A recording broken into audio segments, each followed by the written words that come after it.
प्रभु यीशु का हमारे लिए अपना जीवन कुर्बान करने से हमें नया जीवन यानी परमेश्वर से मिलाप का रास्ता तभी खुल सकता है अगर वो खुद उस रास्ते पर जा सके। नहीं तो फिर उनकी मृत्यु के साथ ही परमेश्वर से उनका रिश्ता भी समाप्त हो जाता। उनके जी उठना हमारे लिए रास्ता भी खोल देता है और उनमें एक होते हुए हम भी स्वर्ग में पिता परमेश्वर से मिलाप में आ जाते हैं। शुरू करते हैं परमेश्वर के वचन से।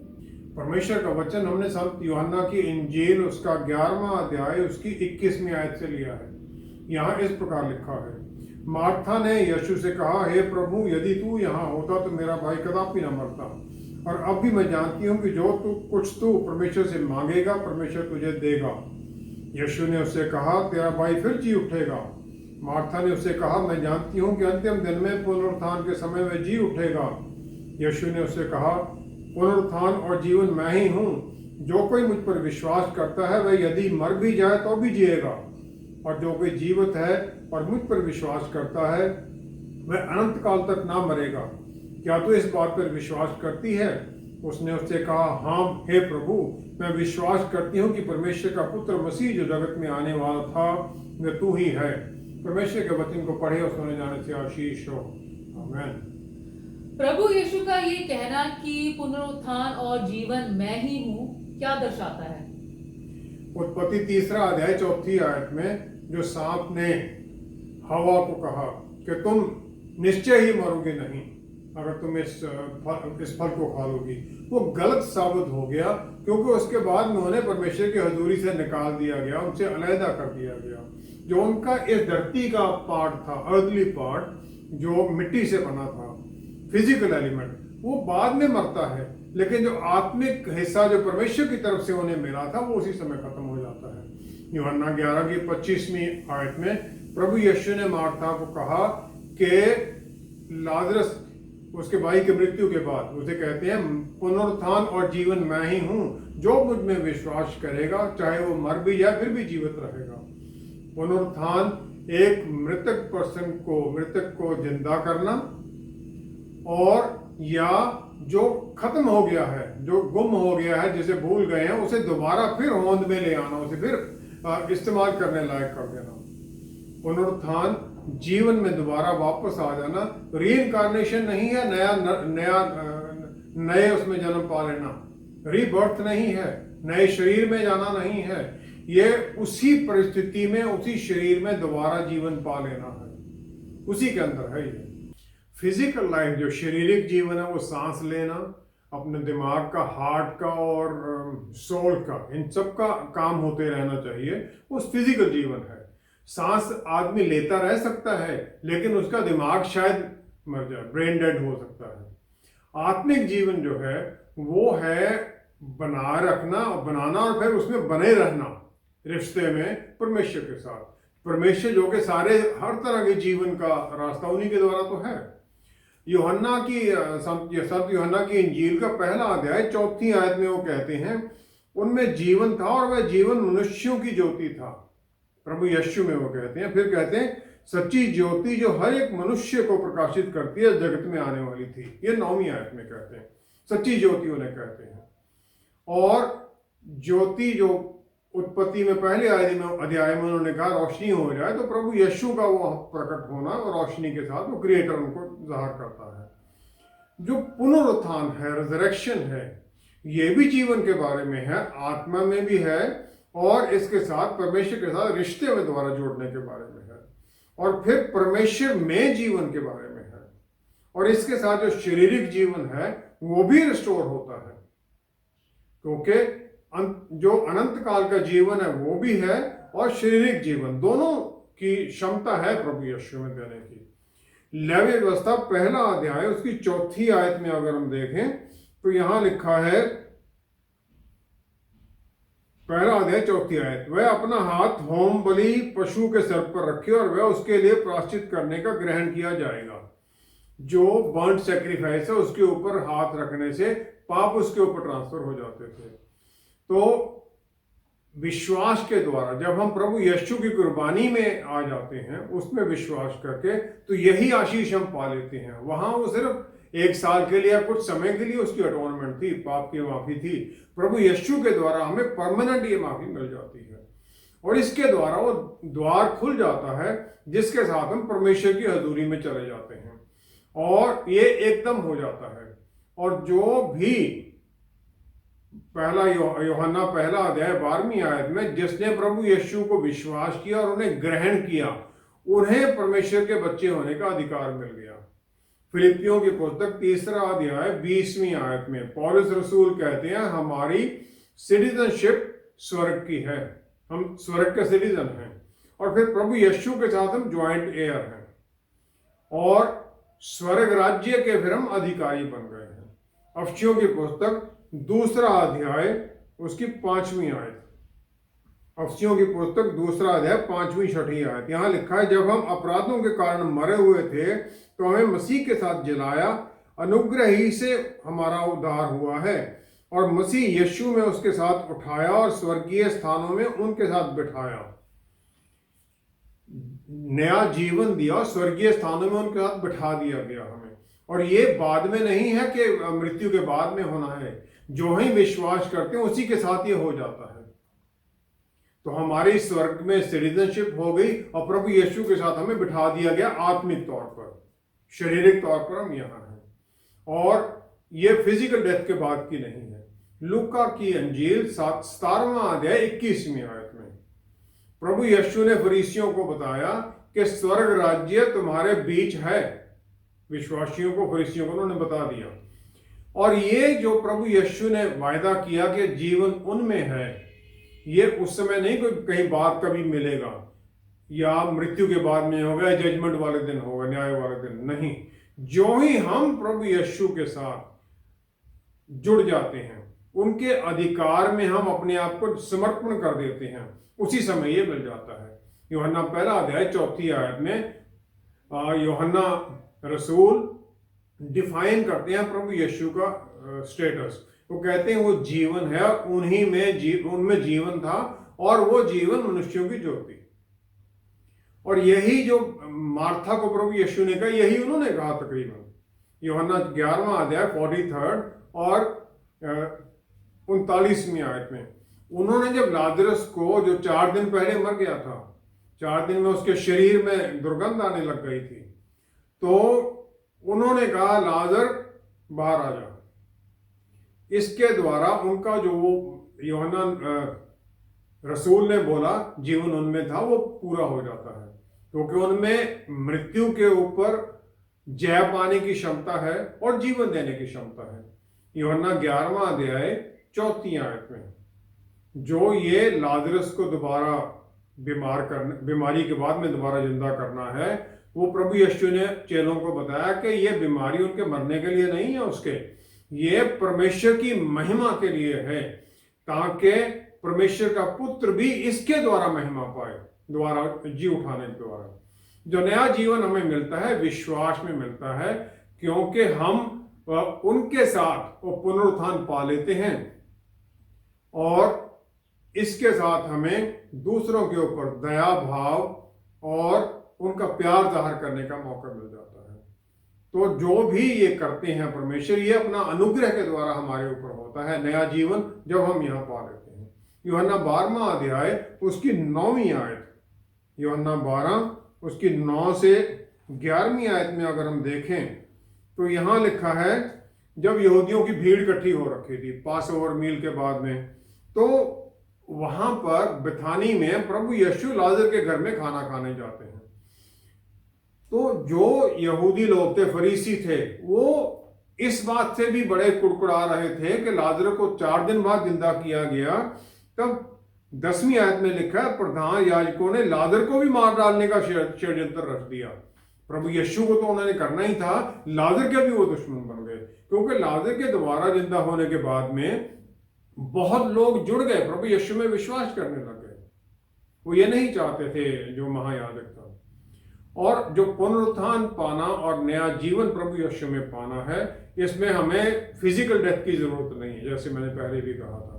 यूहन्ना 3 अध्याय 5वीं 6वीं आयत में प्रभु यीशु ने निकोडिमस को सिखाया, जो कि यहूदियों का रूलर है, सनहेड्रिन का मेंबर है। वो कहते हैं स्वर्ग राज्य में प्रवेश उनके लिए है जो पानी और आत्मा के द्वारा जन्म पाते हैं।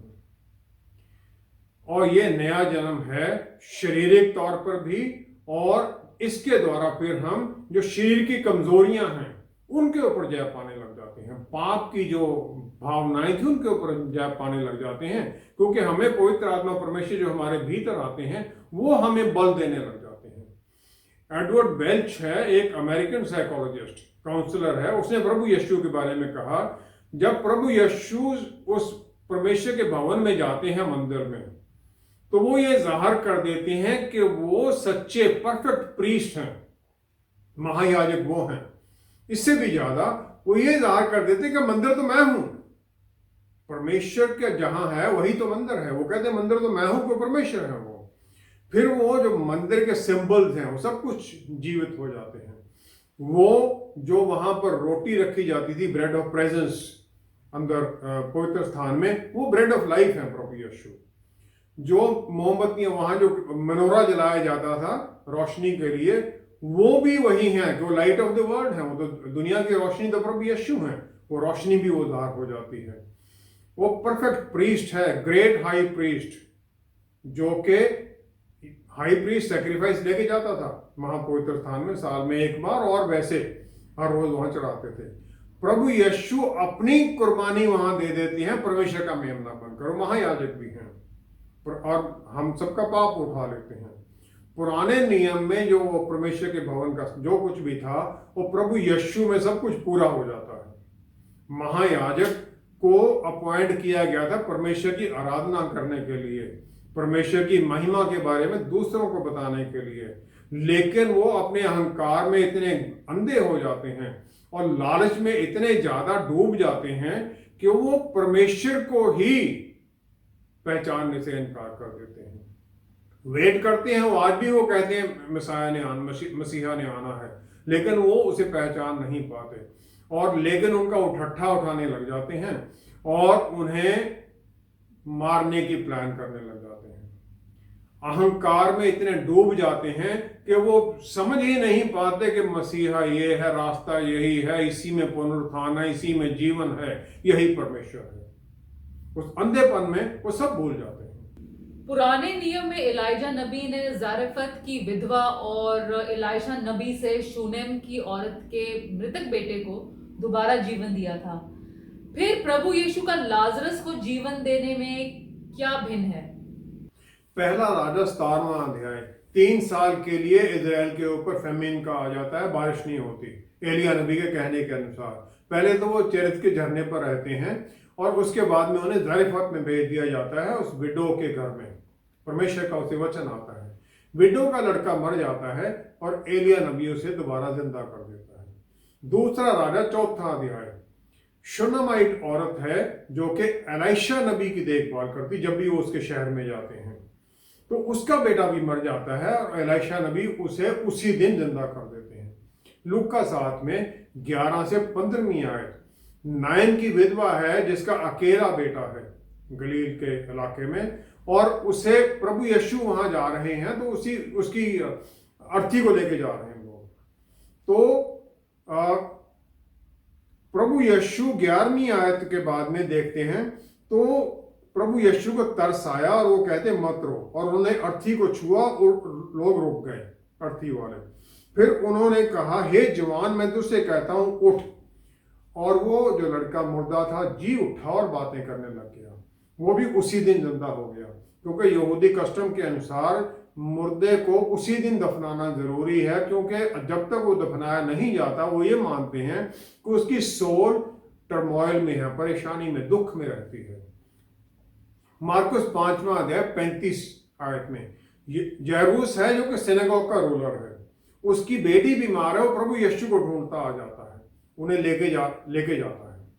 लेकिन रास्ते में उसे संदेश मिल जाता है कि तेरी बेटी तो मर गई, अब गुरु को क्यों दुख देता है। 35वीं आयत में 41वीं आयत में प्रभु यीशु उनके घर में पहुंच जाते हैं, रोने वालों को बाहर निकाल देते हैं और उस बच्ची को कहते हैं तलीतकुमी, जिसका अर्थ है हे लड़की मैं तुझसे कहता हूं उठ। और वो उसी समय उठकर चलने फिरने लगी। ये दोनों उसी दिन की कार्रवाई। जिस दिन मरा उसी दिन जीवित हो गए।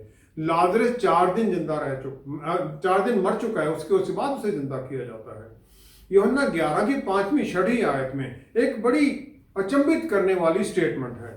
11 की 5वीं 6वीं आयत में लिखा है कि मार्था और उसकी बहन लाजर से प्रभु यीशु प्रेम रखते थे, फिर भी जब उन्होंने सुना कि वे बीमार है तो जिस स्थान पर वे थे वहां 2 दिन और ठहर गए। जब उन्हें पता चला बीमार है, मरने का तो भी पता नहीं था चला, तो वो आए क्यों नहीं वहां पर, जब उसे प्यार भी करते थे। वो एकदम उन्हें जाना चाहिए था, फिर भी वो रुक गए वहां पर। अफसियों की पुस्तक 3रा अध्याय उसकी 20वीं आयत में 30 का 20वीं लिखा है, ऐसा समर्थी जो कि हमारी विनती और समझ से कहीं अधिक काम कर सकता है, उस समर्थी के अनुसार जो हम में कार्य करता है। परमेश्वर ऐसे समर्थी हैं जो हमारी समझ से कहीं अधिक करने की क्षमता रखते हैं, लेकिन फिर भी हम जो हमारे नजदीकी हैं उनको हम खो देते हैं, मृत्यु हो जाती है। इसका कारण भी वही है क्योंकि प्रभु यीशु प्यार करते हैं हमसे। भजन संहिता 139 उसकी 16वीं 17वीं आयत में लिखा है, जब तेरी आंखों ने मेरे बेडौल तत्व को देखा और मेरे सब अंग जो दिन दिन बनते जाते थे वे रचे जाने से पहले तेरी पुस्तक में लिखे थे। जो दिन मेरे अभी हुए भी नहीं थे वो सब आपकी पुस्तक में पहले लिख दिए गए थे। परमेश्वर सब जानते हैं हमारे बारे में, सब कुछ जानते हैं वो, फिर भी वो वहां रुके रहते हैं 2 दिन के लिए, और प्यार के बारे में ही जाहिर करता है ये। लेकिन ये प्यार का जिसमें दुख उठाने के लिए उन्हें छोड़ दिया जाता है। यूहन्ना 11:20 की 22वीं आयत में प्रभु यीशु के आने के सुनने के बारे में मार्था वहां जाती है। 11 उसकी 20वीं आयत में मार्था वहां उनसे भेंट करने को गई। फिर वो शिकायत करती है, हे प्रभु यदि तू यहां होता तो मेरा भाई कदापि ना मरता, और अब भी मैं जानती हूं कि जो कुछ तू परमेश्वर से मांगेगा परमेश्वर तुझे देंगे। तो ये कंप्लेन भी करती है, एक्सपेक्टेशन भी उसकी है। मार्था में ये विश्वास है कि चंगाई दे सकते हैं, लेकिन उसमें रिजरेक्शन का भी उसे यकीन नहीं है। यूहन्ना 11 की 29वीं आयत में हम देखते हैं, मेरी भी वहां जाती है। मेरी तुरंत उसके पास चल गई पता चलने के बाद में। 32वीं आयत में है, वहां पहुंची जहां यीशु थे तो उन्हें देखते ही उनके पांव पर गिर पड़ी और कहा, हे प्रभु यदि तू यहां होता तो मेरा भाई ना मरता। सेम स्टेटमेंट है, सेम लफ्ज हैं, लेकिन उसके आगे वो कुछ नहीं बोलती है। विश्वास उसका है, लेकिन वो अपनी इच्छा को उनकी इच्छा में सरेंडर कर देती है कि जो आपने करना आपके ऊपर है।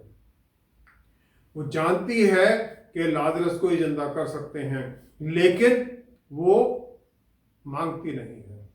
प्रभु यीशु वचन में 2 बार रोते हैं। पहला तो ये मरियम और मार्था के दुख को देखकर वो रोते हैं क्योंकि उनके भाई की मृत्यु हो गई है, क्योंकि मृत्यु तो पाप के कारण है। वो उनके दुख के कारण रोते हैं कि उन्होंने अपने भाई को, उन्होंने कुछ खो दिया, अपने भाई को खोया है। लूका 19 की 41वीं आयत में दूसरी बारी प्रभु यीशु रोते हैं जब यरूशलेम के लोग उन्हें रिजेक्ट करते हैं। तब वो कह देते हैं, हे यरूशलेम तू तो अपने नबियों को घात कर देता है। वो रोते हैं क्योंकि उन्होंने कुछ खो दिया। वो आए थे यहाँ पर उसका शैतान का काम नष्ट करने के लिए, वो ये यरूशलेम में वो नष्ट नहीं हो सका, वो बना रहा वहां पर। पूरे वचन में डे ऑफ जजमेंट के दिन फिर यरूशलेम उन्हें देखेंगे तो ये कहते हैं, मुर्दों को उसी दिन जिंदा किया प्रभु यीशु ने, या एलिया नबी ने, या एलाइशा ने, लेकिन प्रभु यीशु हैं जिन्हें तीसरे दिन जिंदा किया गया। ये विश्वास करते हैं यहूदी के 3 दिन तक उनकी जो रूह है वो मुर्दा के नजदीक घूमती रहती ताकि दोबारा घुसने का मौका पा सके, इसीलिए उसी दिन उन्हें दफना दिया जाता है। डिकम्पोजिशन जो बॉडी है, जो बॉडी का जो खराब होने लगती है उसी दिन होने शुरू हो जाती है, लेकिन चौथे दिन ये पूरे आगे काफी बढ़ जाती है। प्रभु यीशु लाजरस और उसकी बहनों से इतना प्यार करते थे कि वो 2 दिन वेट करते हैं बताने जाने से पहले, और ये यही एक रिजरेक्शन है जो चौथे दिन की गई, जिसमें पूरे जो व्यवस्था के कानून थे, जो नेचुरल लॉ थे, उन्हें रिवर्स कर देते हैं प्रभु यीशु, बदल देते हैं सब कुछ, क्योंकि वो ऐसा अचंभित काम उसके लिए करना चाहते हैं। क्योंकि प्रभु यीशु ही तो पुनरुत्थान और जीवन है, तो वो सब कुछ कर सकते हैं। यूहन्ना 11:25-26वीं आयत में प्रभु यीशु की जो वो स्टेटमेंट है कि पुनरुत्थान और जीवन मैं हूं, इसके भी दो भाग हैं। पहला तो ये, विश्वासी चाहे वो मर जाए फिर भी जिंदा रहेगा, मर गया फिर भी जिंदा रहेगा, यहां से जाने के बाद उसे उसी समय स्वर्ग में जीवन मिल जाता है। ये फिजिकल डेथ के बारे में है, और रिजरेक्शन अनंत काल के जीवन के बारे में है, जो परमेश्वर के घर में हमें मिल जाता है। यूहन्ना 14 की पहली आयत में जब प्रभु यीशु ने कहा कि मैं पिता के घर में तुम्हारे लिए जगह तैयार करता हूं। दूसरा पार्ट है, वो कहते हैं जो जिएगा और जो विश्वास करेगा वो जिएगा, और विश्वास करेगा तो वो मृत्यु ना पाएगा। प्रभु यीशु में जो विश्वास करेगा वो मुक्तिदाता है, वो मरेगा नहीं। पहला थिस्सलुनीकियों 4 अध्याय 17वीं आयत, पहला थिस्सलुनीकियों 4 अध्याय 17वीं आयत में लिखा है, हम जो जीवित और बचे रहेंगे उनके साथ बादलों पर उठा लिए जाएंगे कि हवा में प्रभु से मिले, और इस रीति से हम सदा प्रभु के साथ रहेंगे। जो जिंदा हैं वो उठा लिए जाएंगे, ये रैप्चर के बारे में है, जब प्रभु बादलों में आएंगे। जो मृतक हैं, जो मर जाते हैं, उन्हें उठा के स्वर्ग में ले जाया जाएगा। जो प्रभु दोबारा आएंगे, जब वो जो उस समय जिंदा होंगे, विश्वास में होंगे, उन्हें भी उठा लिया जाएगा ताकि सदा के लिए उनके साथ रहें। पुनरुत्थान और जीवन वही हैं। पहला यूहन्ना 5वां अध्याय 11वीं आयत और 12वीं आयत, यहां लिखा है, परमेश्वर ने हमें अनंत जीवन दिया है और यह जीवन उनके पुत्र में है। जिसके पास पुत्र है उसके पास जीवन है, जिसके पास पुत्र नहीं है उसके पास जीवन नहीं है। जिसने प्रभु यीशु पर विश्वास नहीं किया मसीहा मानकर, वो जीवन में नहीं है, वो परमेश्वर से दूर है, वो मृतक है, पापों में डूबा हुआ है। और ये जीवन उनके पुत्र में है, क्योंकि पुत्र में ही जीवन है। पुनरुत्थान और जीवन परमेश्वर की महिमा के लिए, उनके कामों के लिए है, और ये वो हम में करते हैं ताकि हम वो कर सकें जो हम अपने आप नहीं कर सकते हैं।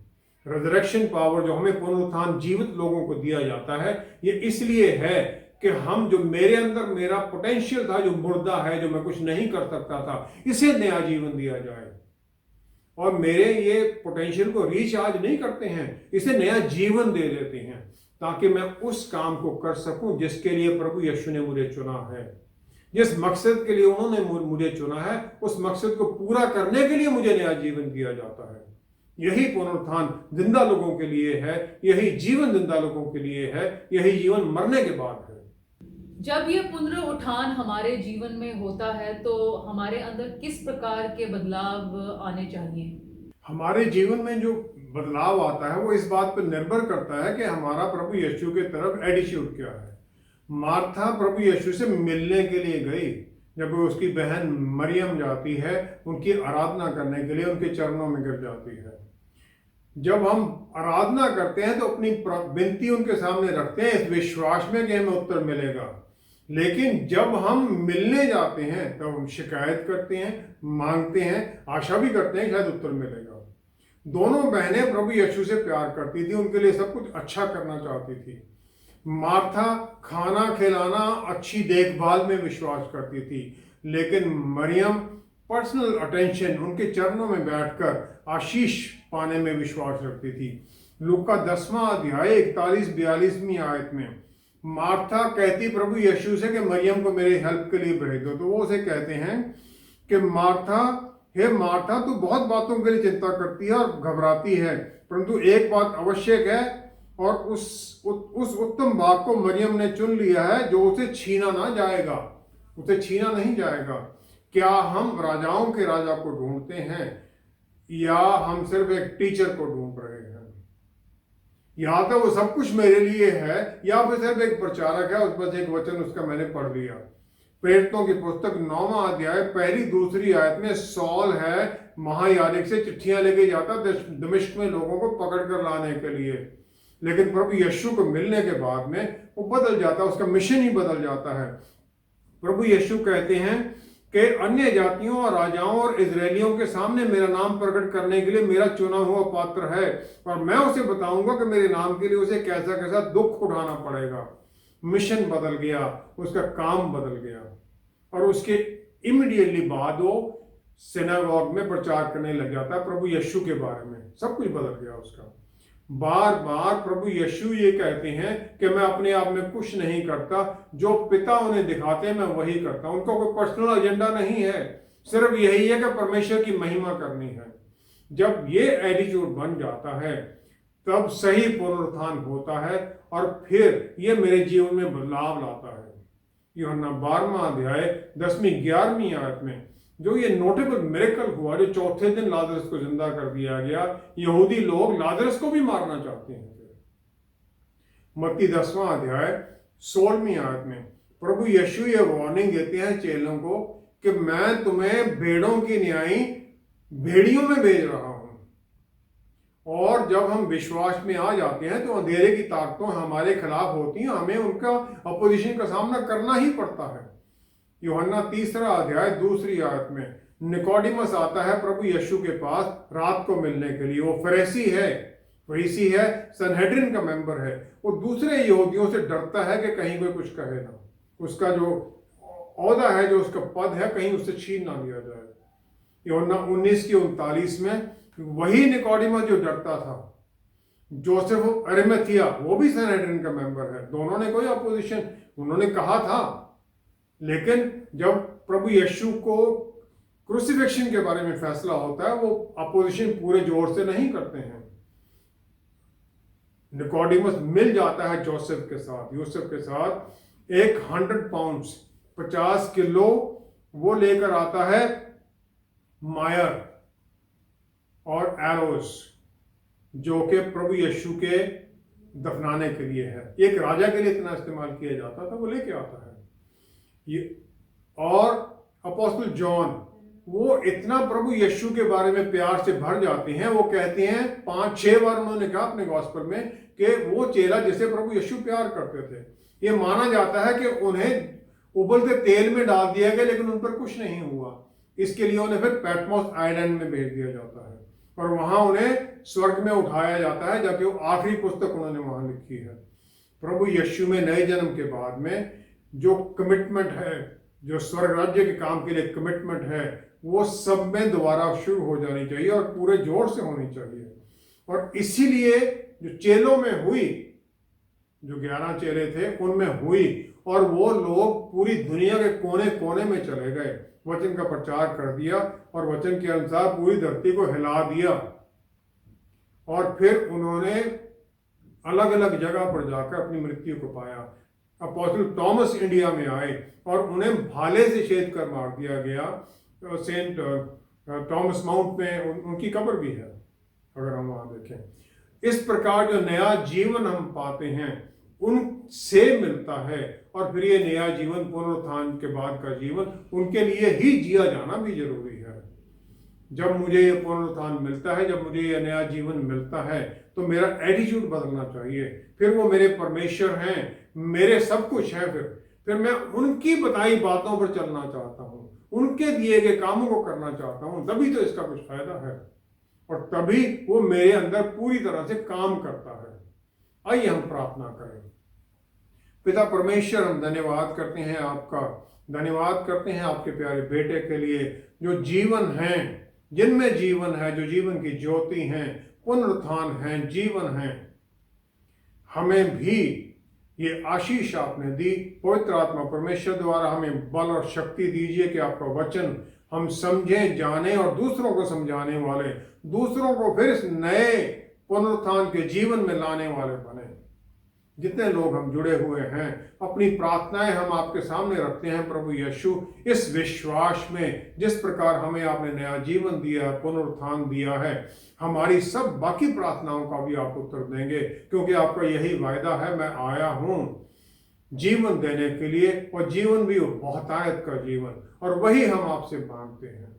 पिता परमेश्वर, सारी महिमा और आदर आपको देते हुए सब कुछ हमारे उद्धारकर्ता प्रभु यीशु के प्यारे नाम में मांगते हैं। आमेन, आमेन, आमेन। हमारे लिए परमेश्वर का प्यार उनके पुत्र में जाहिर होता है, और इसकी चरम सीमा सलीब पर खत्म नहीं होती, बल्कि खाली कब्र से वापस स्वर्ग में पूरे अधिकार पा लेने तक जाती है। इसी से तो हम भी इस जीवन में उनके बल में चलते हैं और बाद में अनंत काल के लिए उनके साथ रहने की आशीष पा लेते हैं। उन्हें अपने जीवन देने से, बिना किसी मेहनत से, बस विश्वास द्वारा ही ये नया जीवन मिलता है। Thank you so much for watching. Until next time, stay blessed. Shalom.